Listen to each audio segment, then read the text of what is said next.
High বন্ধুরা, তোমাদের সময় একটা নতুন রেসিপি নিয়ে চলে আসলাম। আজকে আমি করবো এগ ডিবিল। তো এগ ডিবিল জন্য কী কী লাগছে না লাগছে তোমাদের সঙ্গে পুরোটা শেয়ার করবো, তোমরা দেখতে থাকো। দেখো বন্ধুরা, এদিকে আলুটা সেদ্ধ করে নিয়েছি। এবার কড়াইতে তেল দিয়ে মশলা দিয়ে আলুটাকে একটু ভালো করে ফ্রাই করে নেবো।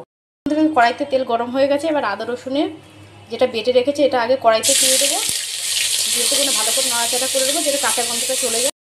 বন্ধুরা, আদা রসুন তো কাঁচা গন্ধটা চলে গেছে। এবার আমি আলুটাকে ম্যাশ করা আলুটাকে এর মধ্যে দিয়ে দেবো, দিয়ে ভালো করে আদা রসুনের সঙ্গে মিশিয়ে নেব। এর মধ্যে একটু অ্যাড করবো জিরের গুঁড়ো, একটু লঙ্কার গুঁড়ো, যে যেরকম ঝাল খাবে। আমি একটা শুকনো লঙ্কার মধ্যে ম্যাশ করে দিয়ে দিয়েছি আলুর মধ্যে, দিয়ে ভালো করে মশলার সঙ্গে আলুটাকে ভেজে নেব। দেখো বন্ধুরা, এদিকে আমার আলুটা মশলার সঙ্গে ফ্রাই হয়ে গেছে। এবার আমি একটু গরম মশলা দিয়ে আলুটাকে নামিয়ে দেবো, একটু ঠান্ডা করে নেবো আলুটাকে। হাই বন্ধুরা, দেখো এখানে ব্যাটারের জন্য আমি এখানে বেসন নিয়ে নিয়েছি, অল্প কর্নফ্লাওয়ার নিয়ে নেবো, এখানে অল্প একটুখানি স্বাদ অনুযায়ী নুন,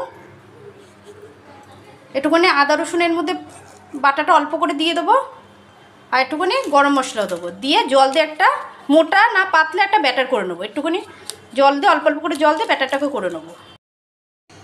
হাই বন্ধুরা, দেখো এবার আমার ডিমটাকে আমি সেদ্ধ করে হাফ হাফ করে নিয়েছি। আলুটা এদিকে ঠান্ডা হয়ে গেছে।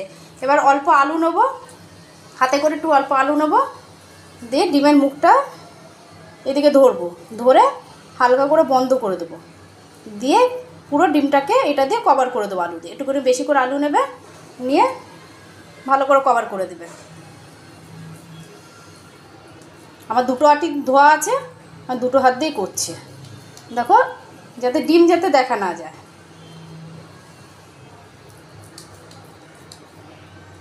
এ দেখো, এরকম করে পুরো আটকে দেবে ডিমটাকে। আমি একটা করে দেখিয়ে দিলাম তোমাদের, এইভাবে তোমরা প্রত্যেক কটাকে করে নেবে।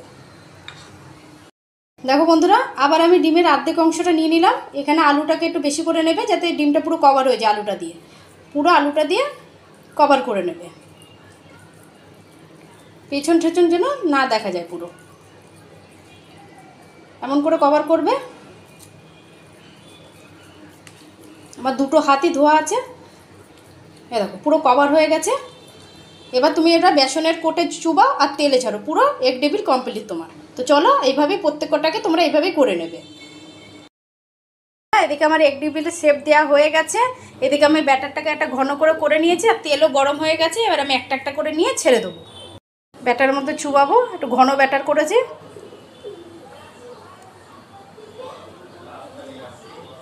করে এবার তেলের মধ্যে দিয়ে দেবো। এরপরে প্রত্যেকটা দেখো বন্ধুরা, এদিকে আমার এগ ডিবিল একদম কমপ্লিট।